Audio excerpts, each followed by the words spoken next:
All right. Well, thank you everyone for coming. I am super happy to be here again for the IVPA CE event. So I'd love to know where you guys are all from and what your practices are like. So feel free to drop that in the chat. My name is Dr. Caitlin DeWilde. I am a veterinarian in St. Louis, and I own a company called the Social DVM. So we work with veterinary practices and veterinary industry groups to market and learn how to market effectively to better connect with their clients and pets. So I'm happy to answer any questions throughout this. So I'm pretty passionate about our next topic, which has really become kind of a really special interest of mine over the last year or so because of obviously we have lots of concerns about the economics of veterinary medicine, which I find fascinating from the business end, but also having understanding and empathy for our pet owners. So I would like to dive in. And again, if you have any questions, just go ahead and drop them in here. But what I'd like to talk about today is the art of affordability. And I think this is a bit of an art and a science, and something from a marketing angle we don't often talk about. And I think it's something that we can definitely lean into as smaller or independently owned practices. So I'd kind of like to start this by having you to ask yourselves, like, what does affordability mean to you? Like, when I really started thinking about what is affordability, kind of many people's opinions, my own included, my first thought, like just shouting out a word, is cheap. And we don't want to be cheap. But affordability really means something that's way more complex. So I'd love to know what you guys think that it means, and we'll see if we can edit your thoughts here at all. But if you actually look up the Merriam-Webster official dictionary definition, affordability, not surprisingly, is the ability to be afforded. And so that may not be a cheap thing anymore.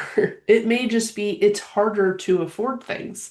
We've all seen the news and the prices of things, and even ordering things for our own practices or picking up the groceries. But the ability to afford something is definitely changing.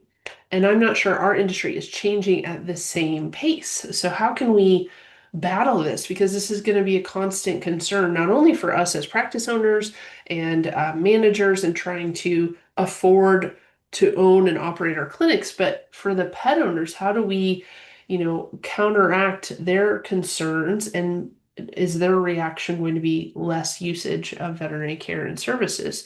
So how do we get through some of those things? So that's what I want to talk about today.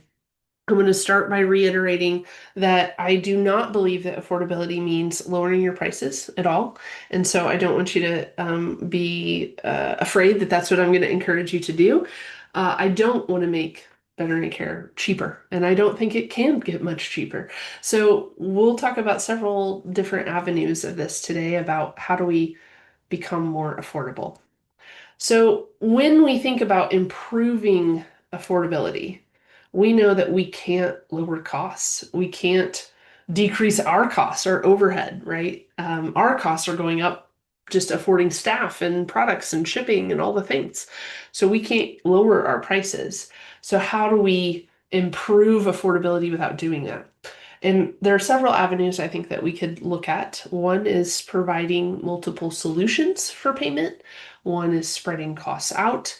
One is even internally, are there ways to improve team efficiency so that we can somewhat affect the cost per hour of our services? And then how can we improve the client and team experience so that we are better able to educate and offer these continued services? So when we think about the need for affordability conversations, I tend to think anything financial. Most of my experience has been we bring out these conversations, when someone has an emergency, something like a hit by car or a unexpected accident or tooth root abscess or something. That tends to be when we're like, okay, let's talk about payment options or something at that point. Or I'm guilty of this as a veterinarian. I say, here's my giant treatment estimate, and I hand it to the technician, and I slowly back away and I let them deal with it when they have to talk about money with the owner, because I don't like talking about it, admittedly. Many of our technicians don't like talking about it and may slide that piece of paper over and not have a lot of verbal discourse about what's going on there. So when we think about the actual need, why do we need to get better about this? I have a little bit of a poll for you guys. So I would love to know. There's a brand new study that came out from Synchrony and Care Credit. They did this huge national study and looking at the lifetime expenses. So I would love to know. Let's take some guesses over here in the chat. What do you think it now costs, low end and high end, to own a dog for 15 years? Give you a minute. It should play the. All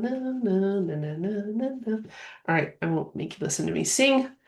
30,000 to $84,000 Canadian, and I forgot to convert this back to US dollars, which is about $22,000 is the low end of this budget. So I see, yeah, a couple of good guesses here. Okay, let's do it again for the cats. Da, da, da, da, da, da. 27, which is about $18,000 for the low end of a 15-year cat lifespan. So these numbers were a lot higher than I thought they were going to be. And then I think about my own pets and I'm starting to think like, you guys are not pulling your weight. Like I need to be getting a little bit more out of this investment, you know? But we know that these are the cost of owning a pet is almost starting to be a luxury to own and properly care for a pet. About 42% of Americans could not cover a surprise vet bill of $999 or less.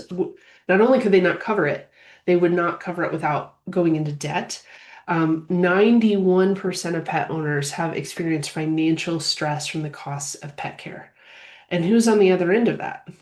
Us, right? It's not our fault, but here we are. Like we're going to have to kind of answer and have those conversations. So we know that pet owners are worried. We know that there's data to support this. The other kind of data piece, I felt like this was super sad.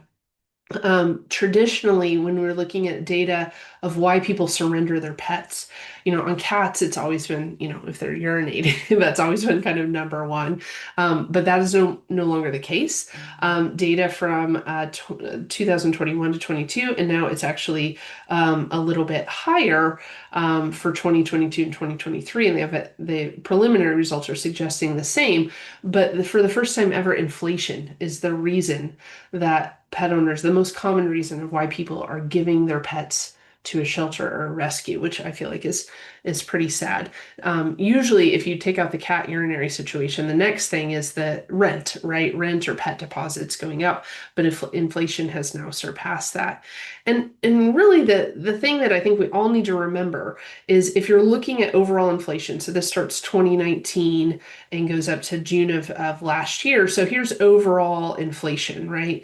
That's a pretty big hill that we've been up in the last 5 years, which is nothing surprising to anyone on this call. Pet services and pets in general have gone significantly above that. So pets alone are already outpacing overall inflation. But then look at us. Veterinary services inflation is huge compared to just overall inflation, which is really on one hand, it's sort of like, okay, maybe we finally caught up with where we should have been years and years ago. But on the other hand, this huge gap and at the speed of which this gap has occurred is going to cause continual probably argument and kind of a little bit of division of our service and our industry. So how do we get over this? How do we do a better job of explaining and accommodating for frustrations on the pet owner end and even on our own end? And I think one of the biggest things is we need to talk about it and we need to publicly talk about it. We cannot shove that deep, deep down and pretend like these problems or these expenses or this frustration does not exist. We cannot ignore that data, right? So we really need to think about how can we proactively communicate these solutions we might have, and how do we acknowledge it? Because we're in the same boat. All of us are pet owners. I don't know if anyone here, I'd love to know, anybody have a COVID puppy or a lemon pet? I think that many of us are feeling this ourselves, right? I have a COVID puppy who is now 4 and is scheduled for her second TPLO in 2 weeks. So I definitely feel that a little bit. I also recently adopted a cat who has had not one, not two, but now 3 surgeries for a broken pelvis. So that he was left with. Certainly even from our own pet owner lens, these things happen and are a stress to a pet owner. So how do we get through this and have these conversations? So the misconceptions I think we have to address when it comes to having conversations about affordability. It does not mean that we are the lowest cost. It does not mean that we are going to discount. It does not mean we're going to sacrifice profitability. Absolutely not. That is the opposite of what anyone here today wants to do. We can't be a one size fits all kind of inexpensive medicine, and we can't not talk about pricing. We can't not talk about money and have those financial discussions. So I think it's really important that we address that these are all myths that are not going to happen. So how do we move forward without it? So messaging is really one of the key things. And this is something that I would encourage all of you to think about personally, but also think about and have discussions with your team.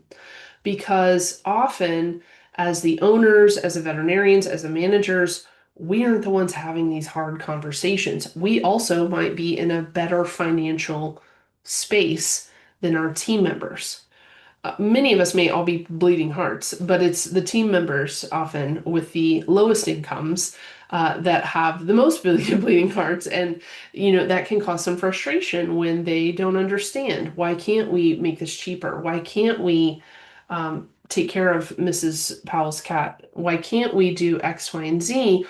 They will want to give services away. They will ultimately affect profitability if they don't understand and they don't have the tools to have some of these conversations. So messaging is really important. So when we think about how do we combat the perception that we should be low cost, these messaging points are ideas, but a possible solution is to talk about as a team that you are there to provide that great care at manageable, not cheap prices, manageable, that we don't want to try to be the cheapest option.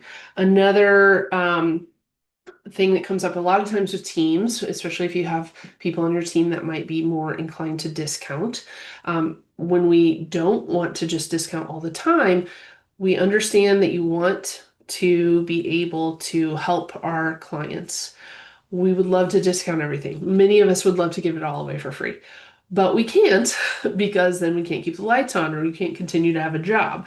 But what we do instead is we focus on creating solutions. So payment solutions, maybe we have wellness plans, maybe we have payment split options, maybe we have insurance. We're going to spend that same amount of time and energy coming up with solutions instead, so that it is not a discounting situation. Again, really important that we don't sacrifice our profitability. But if we offer some of these payment solutions or insurance or wellness plans or whatever your potential services are, which we'll talk about, we may actually be able to get improved profitability because our clients are actually able and more willing to pursue diagnostics. They might be willing to pursue treatments that they would not be otherwise. So we may actually be able to improve our profitability when we offer some of these things. So we'll talk about that a little bit, but I really think this is important as a team discussion. Not being one size fits all. So everyone's financial situation is unique, and we provide a variety of options to help them afford the care without the stress. This goes back to kind of what we've all learned in vet school or even before, about not judging a book by its cover. As somebody that just bought the top of the line expensive doodle, that now, they spent $9,000 on this puppy and they're rolling up in their Range Rover, but they can't actually afford the vaccines. It could also be the people like Mrs. Powell who are on a very fixed income and will save and scrimp for months in order to afford that dental because she values what that is and what that means for her particular pet. So you cannot always judge a book by its cover, and we know that. And that is nothing to the individual's situation. We're not here to judge. We're here to help you facilitate getting the care that your pet needs. And that's, at the end of the day, what we're all here to do. The biggest one for me is not talking about pricing discussions. I think we really need to focus on how do we avoid surprises. None of us want to slide that estimate across the table when someone has no idea what something's going to cost or how they're going to be able to pay for it. And so we want to communicate things up front. We want to give solutions earlier. We don't want to wait and talk about care credit or scratch pay after the emergency. We want to let them know that that's something that they could have maybe come in 2 days ago if they'd known that was an option. But when we hide it on our websites under, like, don't have it on our websites at all, or we hide it under the 7th menu option under resources, we slow down and delay care. We potentially make it worse and more costly. So by hiding things, we're actually hurting ourselves, we're hurting our practice, we're hurting these pet owners, and we're possibly impacting the pet's ability to get treated. So when we talk about things proactively, we might have a little bit more success. So how do we be more transparent when it comes to these discussions? And I think that marketing has a huge role and a huge opportunity. So we talked a little bit in another lecture that marketing does not always mean just booking more appointments. We can influence behaviors, we can educate clients, we can provide solutions, but we have to do it proactively. And people often are going to know, like, and trust us when they have information ahead of time. So I think it's obviously super important to be upfront about costs. I would suspect no one on this call has this problem. I think we're all probably doing a pretty good job of that. But what I think we might be able to do better are some of these other things. So highlighting your payment solutions early. If you are a practice that offers something like care credit, scratch pay, all pet card, whatever, there's many others, and I'm not even aware of probably, but whatever those solutions are, do we offer them? Do we talk about them? Is that on our website? Do we have that in an email that we could quickly send them information? So it's not even something that they have to wait and come to the practice and have their pet seen and then learn about it or get access to that information. Do we have those solutions? Another option is, I'm acknowledging my age here, but if you're in the era, again, of that from the 1900s, and you might have done something like a post-dated check. Nobody wants to do those anymore, obviously, but there are other solutions now. I give the example that I just recently, I live in St. Louis, and I was taking the train up to Chicago, and my train ticket was $47, and it asked me if I wanted to split that into 4 easy payments. And later that day, I picked up groceries, and it asked me if I wanted to split my bill into payments. And it really kind of made me think about how many services, number one, now are available that are maybe they handle some of that burden. But I mentioned it at a different lecture to another with a client, and she had said, oh yeah, they've started offering that. And they have found just as many people will split up the cost of an annual visit as do when it's an unexpected large expense. But she's found that page on her website where they've talked about all the options has been one of her top visited pages on her website. So I thought that was really interesting. The next thing I'd like to discuss is the consistent messaging across your channels. So if you are saying one thing on your website and a different thing on your app, and then your veterinarian says something totally different at the front desk, it's always the vets that are saying the wrong thing. But if we don't have consistent messaging across all of your channels, that's a deal breaker. So we need to make sure if we offer these solutions, whatever they may be, everyone says the same thing. So if your website says something as your social, as the email that they get, as the front desk, as hopefully what the veterinarian will also say. So make sure that messaging is consistent. With tools, something like ChatGPT can make that very easy to make sure you get platform specific messaging, but all saying the same thing. The next thing is, I think, if we acknowledge financial stress proactively, this is tricky, right? To do this, to say we know pet care is expensive, because that implies that we are in control of it, and we are not. I showed that graph already that just general pet care, pet food, pet services are higher than overall inflation, but we are all pet owners too. So I think acknowledging it and not pretending like it's not an issue is a bad solution. So when we acknowledge it by saying, we know this may be an unexpected expense, or we know this is a large expense that may be hard for your family. Here are some solutions we have. Simply offering the solutions is one way to acknowledge it, number one. Number two, you could, in conversation, perhaps, acknowledge these things, have some talking points for your team.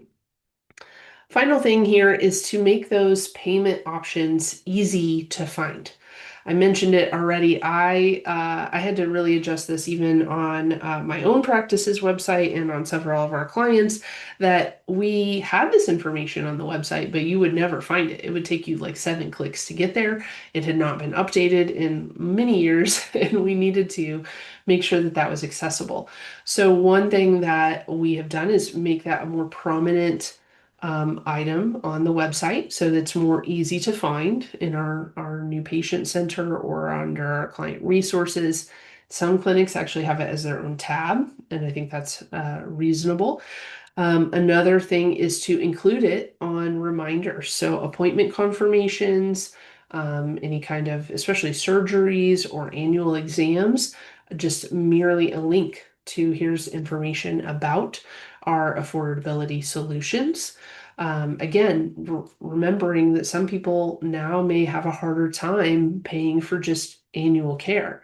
Really, especially this has been a big topic in the last few months at my practice, because there's some new products out there that make, extended care, like heartworm and flea and tick and all the things prevention, plus blood work, plus vaccines. If you have a big dog, it's great that you're getting it all done for the year, but that's a big ticket, right? And so if there's a way that we can offer that in a way that they can afford it or split it up, that might be something that's a little bit more helpful. But giving them that information before they come in is one way to increase their acceptance of your recommendations when they're actually in your exam room. But if we don't talk about it, then that might not be an option for them. So they may choose not to do it, or look online, or find a different product, etc.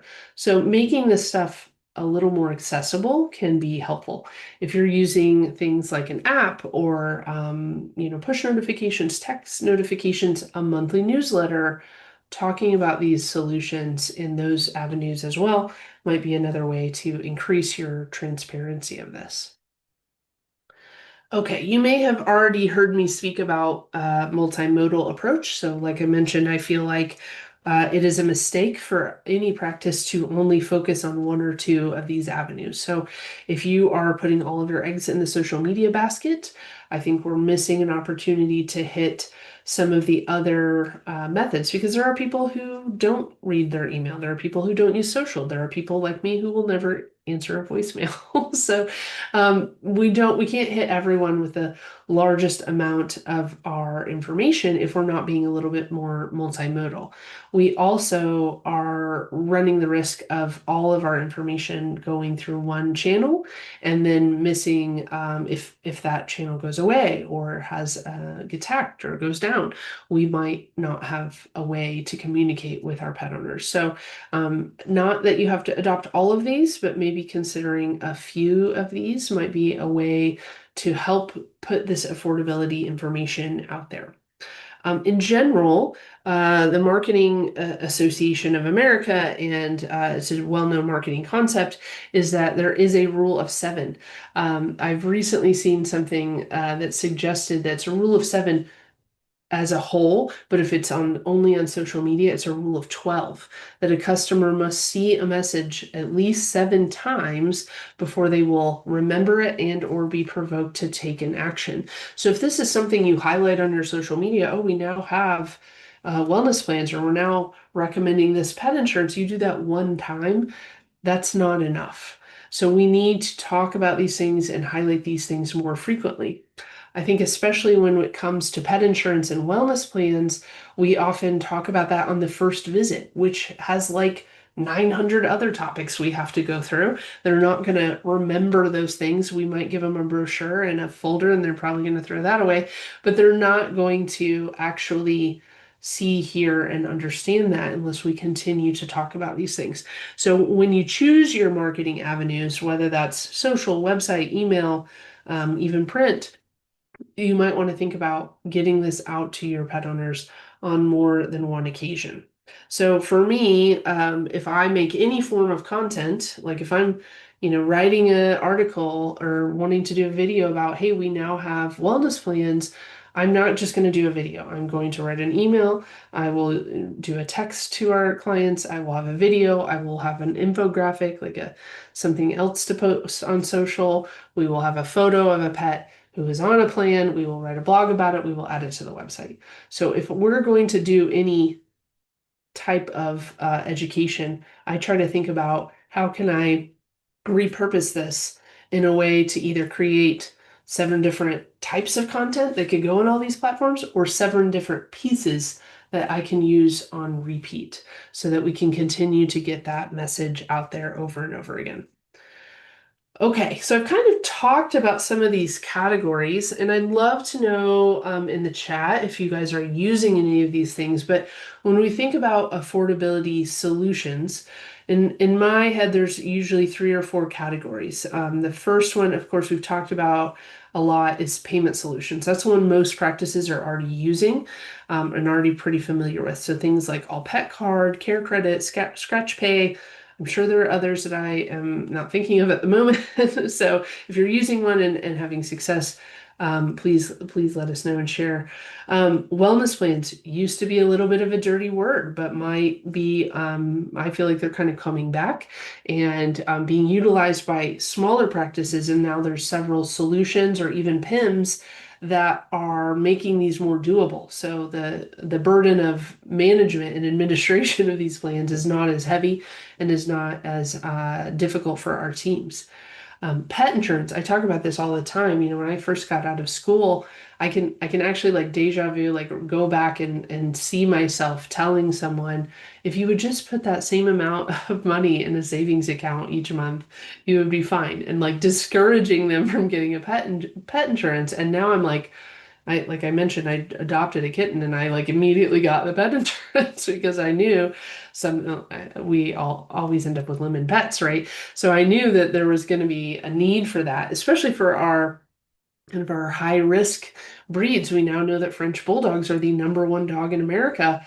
There is no reason that they don't they don't need pet insurance. So even for a regular run-of-the-mill barn cat, there can be a value there. So for some owners, that's the peace of mind that they need to be able to move forward with making some of those healthcare decisions. And now the insurance plans that are available, it's not just like if there's something terrible and catastrophic. There are some that now cover wellness, or some that cover blood work and dentals. So even, again, using something outside the clinic might be a good option. And then things like green line or rebates, I feel like are a real service that many of our practices offer, and we don't ever talk about it. So we're constantly saying, well, we can't beat the prices, or, of these online pharmacies or these online pet stores or the big guys. And yet our clients don't even know we're spending hours of our team labor time filling out these rebates or submitting them for our clients to help keep those costs down and keep them do them a favor in making their care more affordable. So talking about those things. So I put this website up here, and I could actually put this in the chat as well. You can scan that QR code. I know that's a very long URL, but if any of you are Canva users, I actually have a bunch of templates that you can use for social media, for email, for texting. Some of them are actual Google Docs for things like email or website copy to help you actually get some marketing assets out there. So you can take those templates and put your own, clinic logo on them, change the colors and fonts so they match with your vibe. But that way you have a starting place to start talking about and actually marketing some of these services that you might have. Because I would venture to guess that some of you are already offering wellness plans or already encouraging pet insurance, but we're not actually talking about it. We may talk about it in the room that first visit, but we don't continue to talk about it in our marketing efforts. So hopefully this is a good asset and resource for you, and feel free to use any of them. And like I said, I'll put that in the chat if I can here in a second. So let's talk about this. Like, how would we market wellness plans? Again, we don't want to be pushy or salesy, and none of us got into this business to do that. But one of the things that we often don't talk about is why. Why would we offer this? How would we present this to a client, and why do we need to educate them? And this might be something we even need to think about ourselves for our own practices and with our teams. But the reason we would want to market them is because we want our clients to know that this would let them have predictable payments. We would hope that this spreads out the cost a little bit and reduces financial stress. The marketing why from the practice end of thing of why this is helpful is it may encourage proactive care. If any of you have worked in a practice where you have wellness plans, I find that, many times, as long as it's included, they don't really care what it is, and they want to take advantage of it. So it's less of an argument, and it ultimately kind of improves our team efficiency if we're not convincing them, no, your dog really does need this fecal every year, and that is the best medicine. We don't have to convince them to do it. If it's included in their wellness plan, they're more likely to do so, and we might be able to find something that's affecting that pet. So it's a way to encourage that proactive care. And like I said, I do really feel that for many of the practices, of course, there's the initial hurdle of getting them used to having them in your practice and adopting a new program. I understand that always takes time, and there's a time cost and a labor cost there. But once they're on board and your team is comfortable with them, I find that the team member efficiency really goes up again because clients are willing to do those things. They know what's to be expected. There's less education that has to happen and discussion and back and forth and even estimate presenting in the room. And so we can actually get our job done a little bit faster. So certainly something to think about, but these are some of the whys we want to have in mind when we're marketing them. So if you looked at that website or that QR code, it should have some social media, a video, some posts you can use, an email copy, and even a text message. So again, not endorsing any particular provider because there are so many now, I can't keep track of them. But if you're using one of them, I would encourage you to start marketing that and letting clients know that you have this. The other thing to remember with wellness plans is try not to focus on just the puppy kitten wellness plan. There's a lot of the marketing kind of fun stuff happens with puppies and kittens, but realistically, wellness plans are helpful and should be accessible by all of our pet owners. And frankly, I think really are more needed, especially for our senior pets, but even in our, mid-adult ages. They're adults and seniors for way longer than their puppies and kittens. And we want to think about the whole life of that pet. So don't just really kind of spend your efforts just with the puppy and kitten. Try to look at adult and senior wellness plans as well. Okay.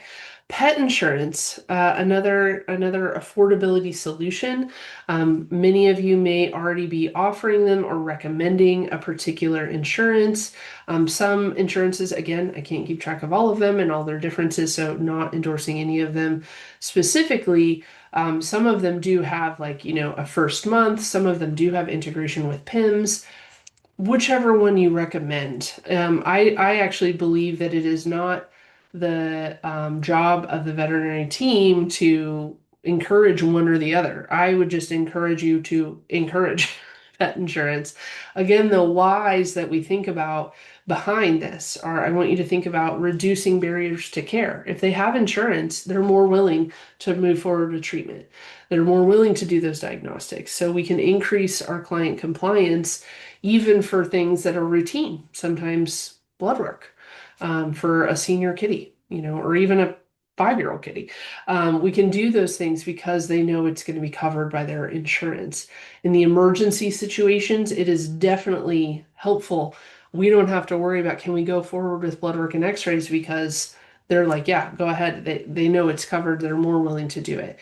I've recently done a few urgent care shifts just to I like to keep my feet wet and I wanted to make sure my skills were still sharp and I wanted to see how urgent care worked. But in the urgent care area alone, and I'm not an emergency vet at all, so if any of you are, hats off to you because that's not for me. But even I feel like urgent care is really on the rise. That comes at a higher cost, and the clients that had the insurance, it is night and day different on being able to move forward with those treatments and having easier experiences and discussions with them. It's so much better. That can really help, when you're able to do these things and take care of their pets in the highest way, that's really going to help build that trust and loyalty. And then hopefully, again, they're not going to delay treatment. So they're willing to come to urgent care or emergency, or even they're willing to make an appointment with you and not wait. Oh yeah, he's been vomiting for 2 weeks, or oh yeah, that's been going on a couple months. Or they're more willing to come in and come in sooner, so we have a better chance of success when it comes to treating them. I see a comment. One of your pets over $10,000 in care for this year. So yeah, for that pet insurance is coming in handy. I think my cat might be approaching that as well, Pam. So certainly been a fan of having that for sure. So I think, when we think about the fact that, even us on this call are talking about it, if we are using it ourselves, it's more and more prevalent all the time. And there's a lot of really good resources out there. Again, I don't think it's our job to recommend one. And maybe your practice has an integrated solution. If you find one that works for you, that's awesome. But I think the bigger ask here is that we give them information to help. So there are a couple of resources, and I also have them linked up on that resource website I gave you the link for. But Policy Advisor is one that will help people make their own decisions, right? So it gives them quotes, it gives them information. There's also, I think, are a lot of really good resources from the North American Pet Health Insurance Association. So these are, hopefully non-partisan, I guess, so to speak, sources that people can find a plan that works for them. Because if you've gotten your own pet insurance, or even if you think about car insurance, it's a similar concept, right? You might be fine with a higher deductible and a lower monthly payment. It might be vice versa. Everybody's got different needs, and they might need to see all that information for themselves to make that decision. So I definitely think that giving them tools like this can be helpful. So even sharing some of this information on your social media, giving them these links, adding these links to a page on your website so people can proactively get that information can be super helpful. Okay, let's talk a little bit about payment solutions. So these are the things like All Pet Card and Scratch Pay and Care Credit. Obviously, most of us have experienced working with them. Sometimes good, sometimes bad, right? It's not a benign solution. There are some sometimes administrative things and costs that we don't always love. They sometimes take time when we have to have people applying in the rooms, things like that. But I think we've also all seen people be able to afford care for their pets when they needed it because of them. So I always try to weigh the good and the bad there. In general, those solutions are there to make that care more accessible. They can help reduce our clients' financial stress. They can hopefully help them move forward with treatment sooner, actually do more of the treatments or diagnostics we recommend. And really, I mentioned already the expectations that our clients might have for flexibility. I think all of our practices probably get a call a day. Do you offer payment plans? Do you offer delayed billing, or is payment due at the time of service? Like, these are still questions that get called. Like, at every practice I work with in 2025, these calls are still happening. People still have these questions. And the more we see other industries like the train ticket or the groceries now offering payment solutions, it's going to be more and more expected with what clients are used to in other industries. So I know that they're not always easy and our favorite solution, but I do think that they are going to be an increasing need and increasing for us to be more proactive about them. So whatever solution you work with, kind of leaning into that, making it more accessible, again, for not just the emergency situation. So don't bury this stuff. Let it be known that you offer them. Provide that information ahead of time is always going to be better for the client. It's also better for you. So if they're not applying after they're already at the practice for some of these things, if it is something like a care credit or scratch pay, you're not taking up a room and taking up your team time going and checking in. Is there an email that we could send them? Okay, if they call on the phone, let me go ahead and send you that information, or go to our webpage and look under payment solutions or whatever the case may be, making that a little more proactively available. Briefly, I want to touch on just rebates, so things like Greenline. If you're offering client rebates, awesome. Kudos to you for doing that. Make sure clients know that you're doing this. This is what I find with most practices. They're doing them and not telling the clients. So when the clients are, thinking that they're not getting the same great price, like you're doing a lot of legwork, I feel like, in many cases, and the clients may not know about them. If you are offering any kind of rebate, that's going to improve the compliance and improve them coming to shop with you. So increasing those treatment acceptance rates, and again, giving those clients a little bit more of the expectations, because they might be seeing advertising and better pricing on some of the online products, but in reality, when they know that you're kind of going to bat for them and doing this legwork, I feel like they're a little more willing to accept $1 or so difference, or whatever the case may be. So an example from Greenline showing those coupons and the reimbursements, like talking about this, like, do we talk about the fact that we've saved our clients like almost $100,000 by doing this? We really, I feel like, again, we're great people. We do these things for our clients, and we don't always get the rewards for doing that. Okay, as we're going forward, again, giving you some final tips and some action items. So, one of the biggest things I've talked about is, talking about these things more, like putting this out on your social media, including this in your monthly newsletter, having this information on your website. That requires some planning and some strategy. We also talked about the rule of 7, that we need to post about these things more than once. So if you're thinking about offering wellness plans, or you have a payment solution, or you want to offer, something like recommending a pet insurance, you may want to do that once a month or once a quarter. If you're using something like a content calendar to plan that out, you'll be much more effective and much more strategic. So I use a content calendar for my own clinic. For all of our client clinics, we plan out a quarter of content at a time. And we literally have a calendar. We use a Google Sheet. You can use a paper one. There's lots of them online.